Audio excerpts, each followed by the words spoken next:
Welcome to Pilots and Ponies. It's Reese Dockhand. This is a unique series that I'm going to try to do with the Mustang, is try to get as many pilots in this passenger seat as possible and just talk to them about their journey as an aviator. Join me today. We have a special guest, Judson Graham, all the way from Salt Lake City. He's got an incredible story as a paramotor pilot. Check it out.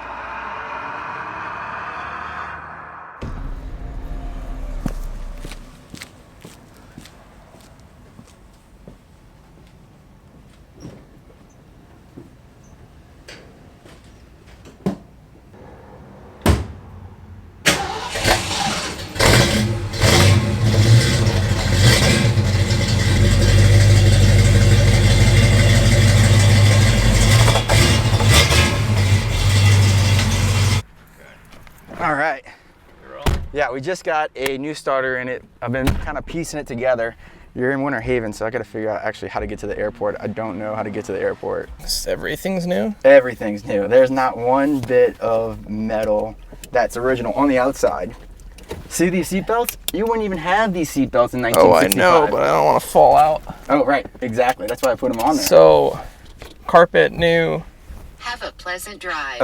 Here. This is the only thing original. See this blinker? How rusted it is? That's the only thing original. And this. That's original too. Oh. The frame? Yes, the frame underneath. That's what they said whenever we started the restoration. Like, oh, it's got good bones, Reese. And I'm like, oh yeah, that's cool. Like, it's worth restoring. Okay, that's cool. $43,000 later. How much did the bus cost you? In total? Yeah. Somewhere between 20 and 28,000. New engine? Kind of. It's from a 1967. Here you go. Oh, thank you. Whew. It's hot out here in Florida still. Welcome to Florida. I know you've been here for a minute. Yeah, we're rolling. Hopefully it won't get rained on. There's some big clouds over there. Does the hood come on? Does the roof go on? Yeah. Okay. It just takes like 10 minutes. Here we are, it's Judson and Reese in a classic car in Winter Haven, Florida. Who would have thunk it? Woo! You gonna lead this interview? Am I gonna interview you? What's up? Oh, I mean, you're the famous filmmaker now. I don't know. You're killing it out there. I told a student 2 days ago that they were punching babies. Oh yeah? What was the punching babies? Oh, well, let's see, they had their wing upside down and they, they were doing great forward or like correct kiting, but then when it came to trying to flip the wing back over, they were pulling the brakes so hard it reminded me of somebody taking swings at something, like probably a baby or something. So I was like, hey, stop it. Those heavy hands from the new students. Heavy hands. People don't know, paramotoring is all about finesse.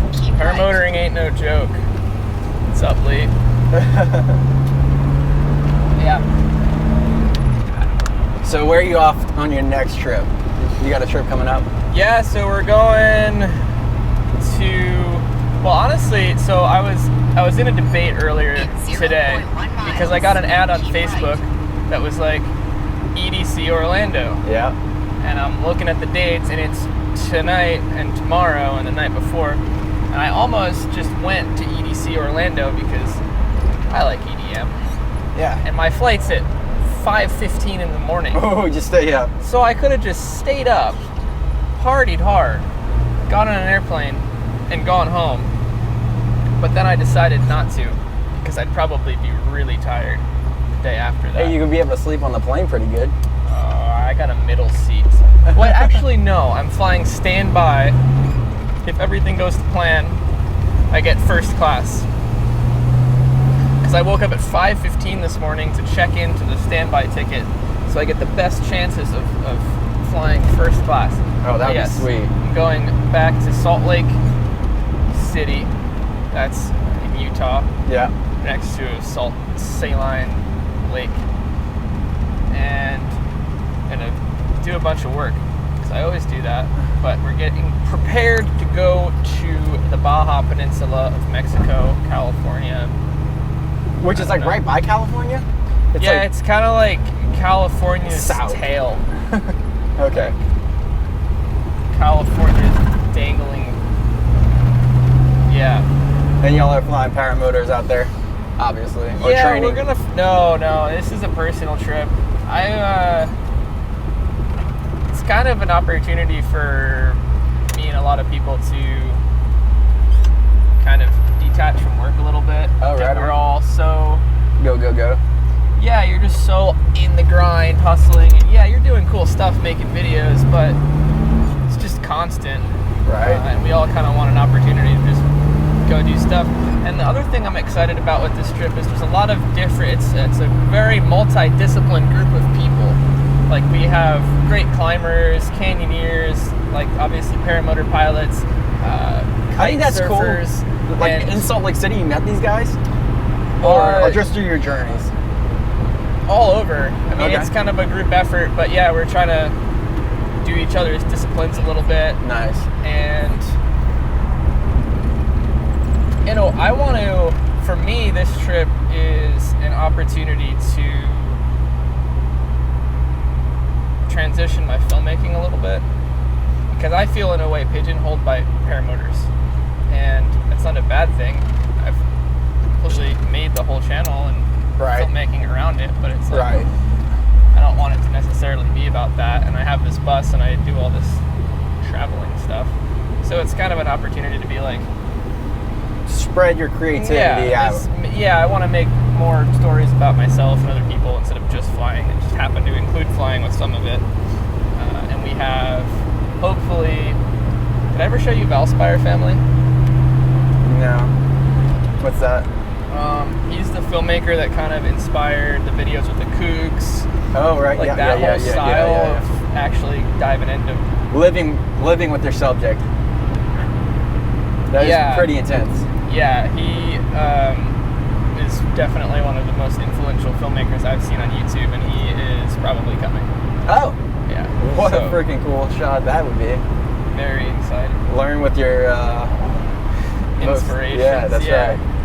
Because he was supposed to go backpacking in Europe in December. And I'm like, hey, buddy, I just met you on the phone, but I know it's really cold there. And he was like, yeah, it sounds fun to go to Baja. But yeah, we're going to go down there for...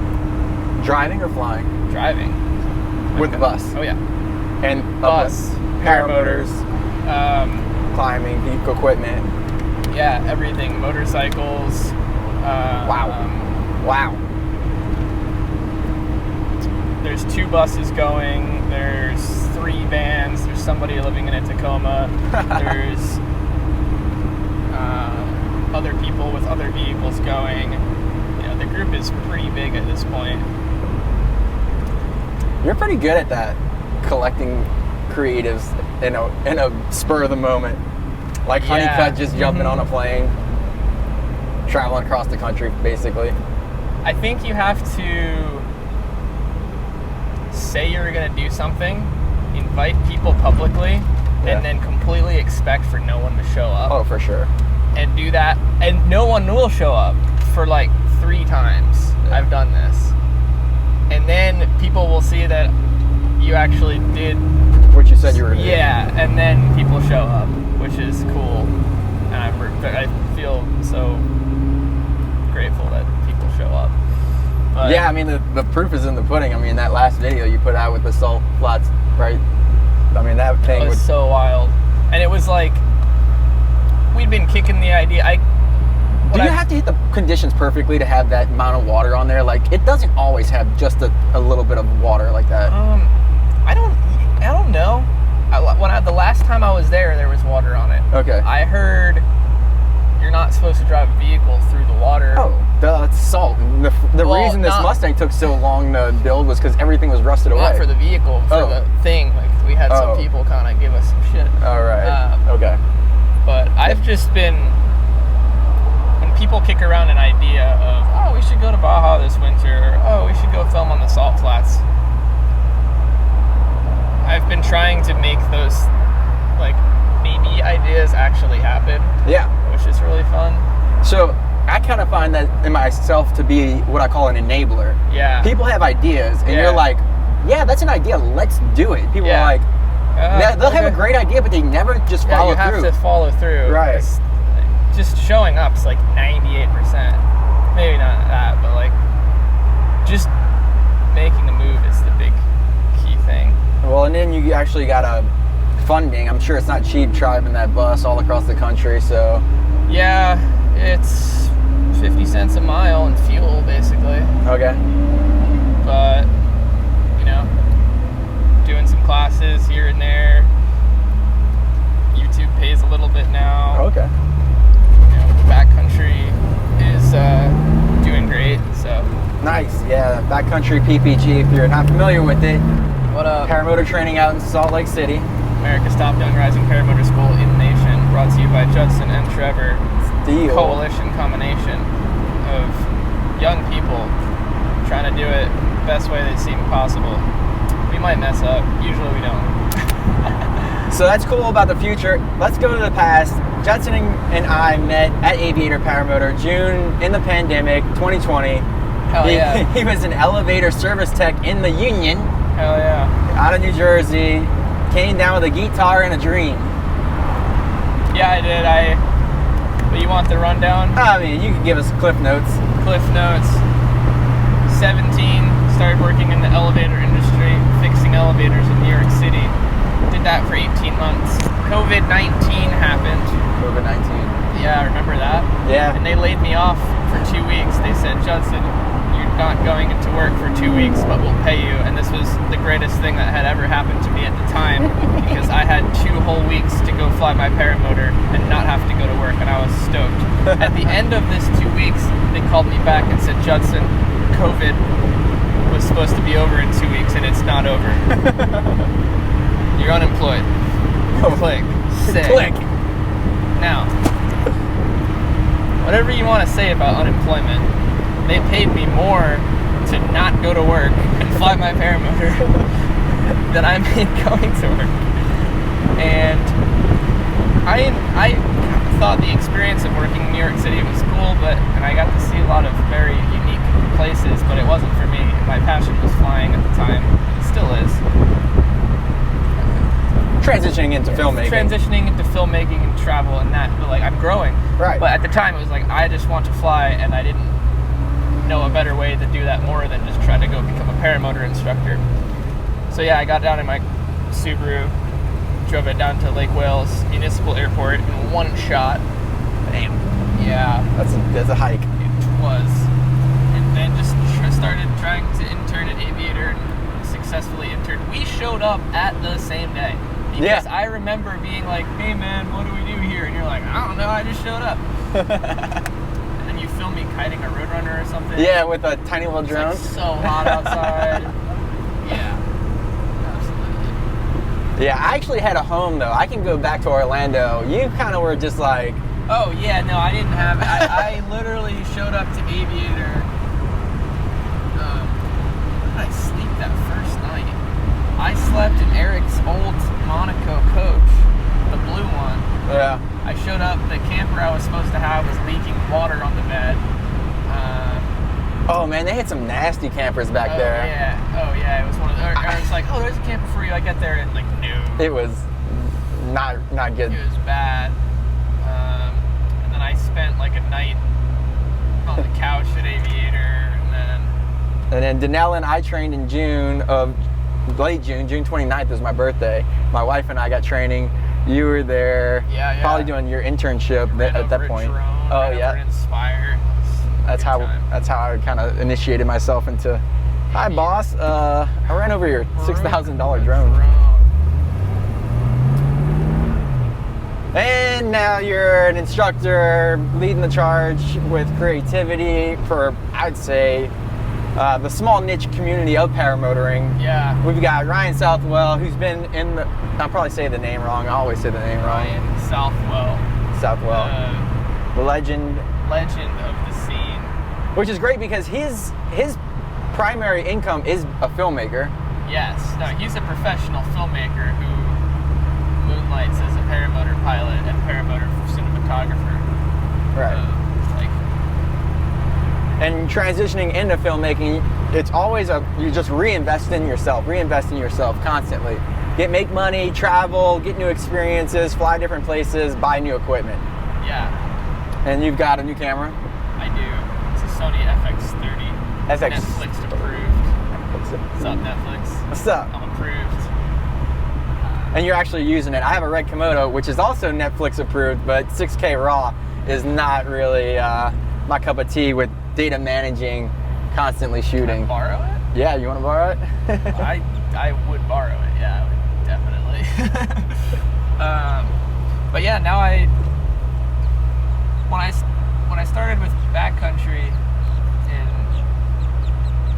April, I transitioned out of this longer form filmmaking stuff more to vlogs and that, because it was a rather turbulent period in my life where I was living in a bus with no amenities in it. It was just a bus. Yeah. And I was trying to run classes and it was cold. Then I built the entire thing out over the summer. Definitely a beautiful mini home. It's a mini home. It has a power system. You see a lot of vans online that look really cool, but then they just have a jackery on the counter, and that's all right. Got like solar powered air conditioning. But yeah, we're taking it to Baja with a bunch of amazing people from all over the country for 5 weeks, and I don't know what's gonna happen. Yeah, it's definitely been a little lonely here without all the homies. They opened up Nashville. A couple of our instructors went out there to do some instructing.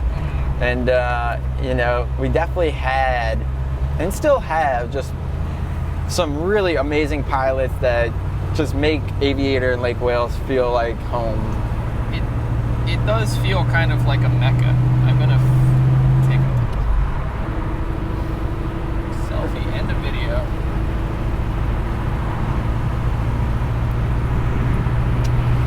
It's hard. I just keep grabbing these like snapshots. Yeah, I'm trying Snapshots. to transition more into just my life. Like I'm doing interesting stuff all the time, and I don't realize it that much. Well, I mean, I think when you did that Dubai trip, when you were like totally out of your element and just like, again, just hitting people up, finding random acquaintances, Yeah. surfing the dunes with a 4Runner, you know, Toyota 4Runner. Yeah, dude. That filmmaking style suits you so well. I'm so excited for it. Like with Baja now, because I'm taking my whole house. I don't want to say I'm leading this, but I started it.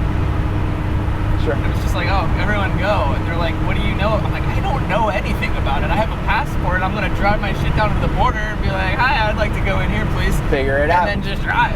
Hopefully find some cheap beer. Some cervezas. Yeah. And people keep asking what the plan is, what city are you going to be at what time, and the honest answer is we have no idea. It's Right. no plan. We're going to Baja. We have paramotors, we have motorcycles, we have paragliding equipment, we have tandem equipment, we have climbing equipment, surfing gear, like everything. It's and I was just like writing an outline on how I want to make content from Baja, and I'll run this by you. I think either you make, when you do a trip like this, you make one big movie or you make multiple vlogs. And the multiple vlogs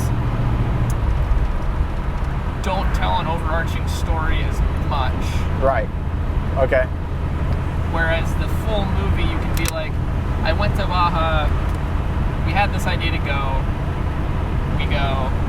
Before we went, I asked everyone in the group what their goals and intentions were. These are some of everyone's intentions. This is why we're going. And then we go, and then it's great. And then like there's character arcs, and it's glorious. So Yeah, you're fine. so the other thing I want to do, basically my plan is make a 60-second video every day. Yeah. Post that as a short form or on YouTube. Yeah. And then at the end, make The movie. full movie. Yeah. But in an effort to gain traction and eyes and attention towards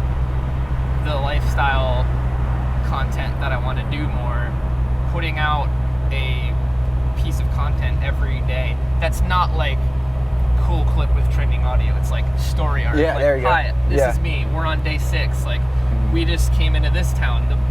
That's gonna be massive for drawing engagement and like Every single day for 5 weeks. Oh and I'm wow, gonna commit 5 to weeks. it. Holy heck.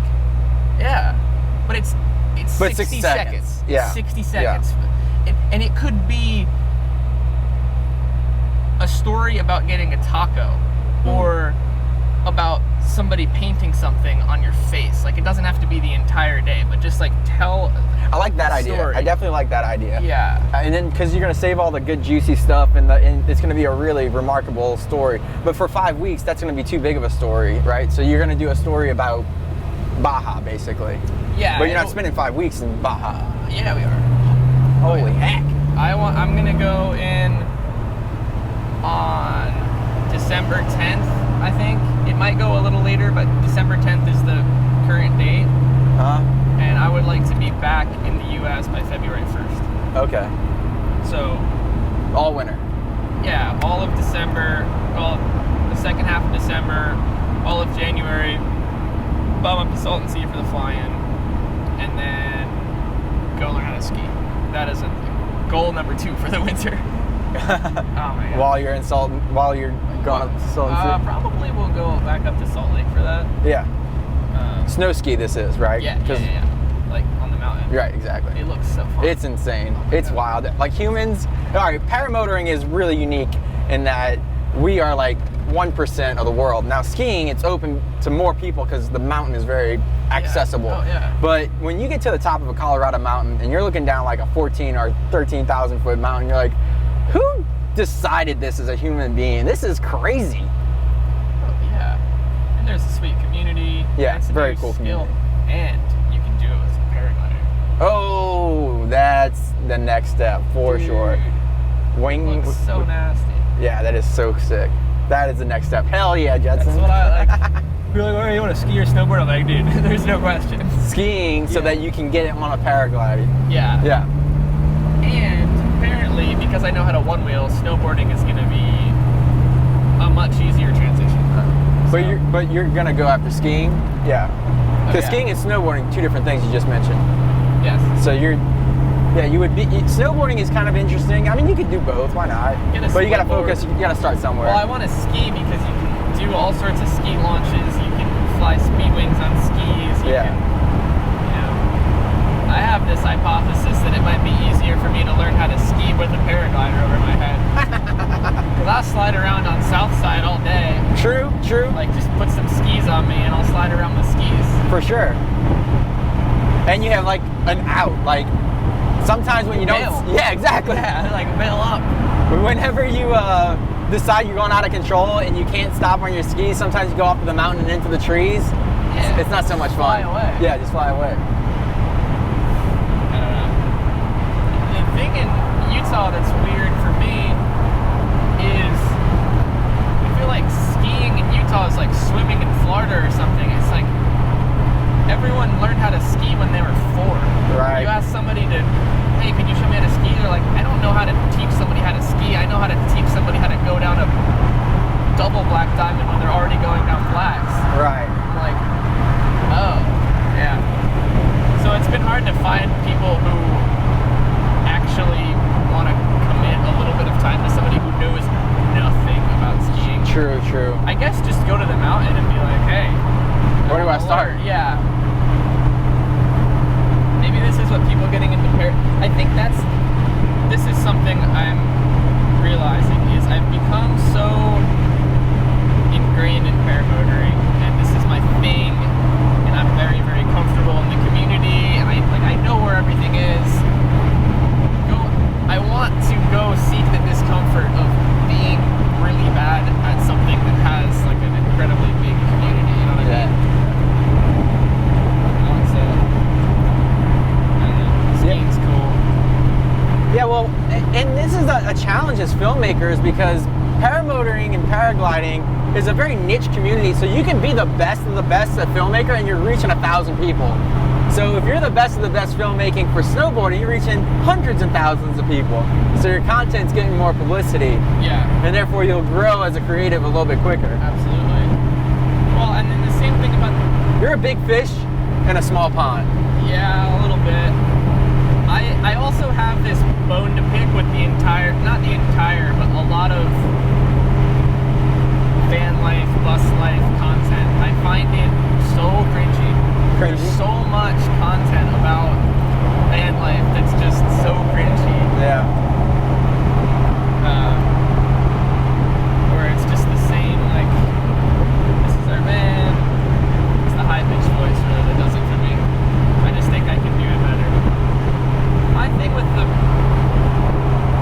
van life stuff is I've always just viewed it as a means to an end to, like, do this lifestyle, you know? Yeah. It wasn't like, in it. The trouble with the trouble that I have is filming everything is so arduous, so incredibly like you mentioned it before, like you have a great lifestyle, but there's a lot of work involved. Oh yeah. So what you're saying, even the 60-second stuff, that's not easy. But no, but I'm going to Baja, and that's like the only responsibility I have there. Right. Like I don't have to go teach a class. I don't have to go pick up a box and ship it to somewhere else. Like I'm going there to make films because I want to and like have the best time. But yeah, filming your life, being a lifestyle content creator is like a pain in the ass. You're always filming. so efficiency-wise, how do you crank out quick edits efficiently? What's your plan of attack? Stimulants. Adderall. We can't put that in there. Cut. Editor note.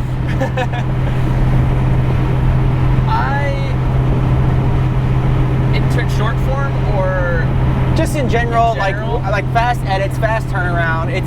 It's how media is, I think, the most like fresh when you're able to get it out quicker. When it sits in the hard drive, it just goes stale. Yeah, I have a video from the fly-in that it feels like that's happening, but it'll come around. I set deadlines for myself, and I work really good under pressure. Yeah. And I will procrastinate For sure. for a while, and then when it comes down to it, I'm like, you need to release this video by this date. I will do it, and what'll happen is I will spend 2 or 3 days doing nothing else, neglecting everything. Not badly, but like I'll wake up at 6 a.m., sit down, and just edit all day. And I get into like a flow state, like I just turn my phone off, windows shut, like dark. That's just the only thing I do for a while. Distractions kill Yes. productivity in Distractions editing. kill productivity. It's the flow state thingy where you're really in it feels like you're trying to keep an ember alive that like really wants to go out for in me. Okay. If that makes sense. No, If as soon as something happens, like my brain just goes divert. Yeah, for sure. And editing is a workout. Like I sweat working out. Like Yes. editing, like I'm working out. Sorry, I sweat like out. I'm working out when I'm editing. It's Yes. insane. And I feel like when I do that, it takes me time to recover. Like when I go all in. Sure. Okay, I just released this video. I'm Decompression. good for a little while. Yeah, like when I'm in hardcore editing, I have to take a break. I'll watch the same video like 16 times and like, is it good?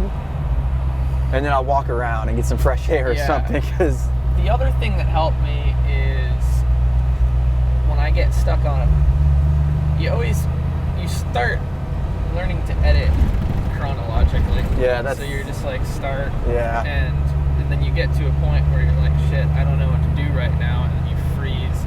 And I've learned in that moment to just go like, okay, what else do you want to edit? Like, is there a really cool montage that you can just sit and do this for an hour, because this is really fun and easy to edit. You just pick out the good clips and Right. put them with the music. Oh, there you go. And then maybe go back to that. It's not editing in order. Should we do a 0 to 60 test? Is it fast? It's not fast, but it's got a 289 V8. Sure. We do it right now.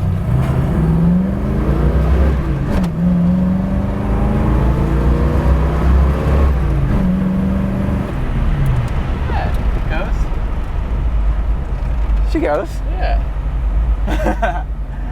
Yeah. Well, it was freaking awesome catching up with you. I'm glad we got to hang out a little bit. Yeah, dude. I hope it's flyable tonight. Yeah, we had a great morning anyway. I gotta go back. I got babies that are sick at home, so go try to be a dad, a responsible husband. Oh, you just drove me here? Yeah, just to hang out. Appreciate that. Hell Yeah, yeah, you're dude. leaving tomorrow. Yeah. Well, then can you take me back up to that hangar? Absolutely. Because everyone seems to be up there. Let's do a walk around. I just want to get your opinion of the car. There it is, Judson Graham. Hi. 1965 Mustang, classic car. Older than me. It's older than What do you? most young people. What do you want to know? What do you think about it? It's red. It's red. Oof. Oh hi. Yeah, it's a great piece of American heritage we have here. You want me to talk into this thing? Sure, sure.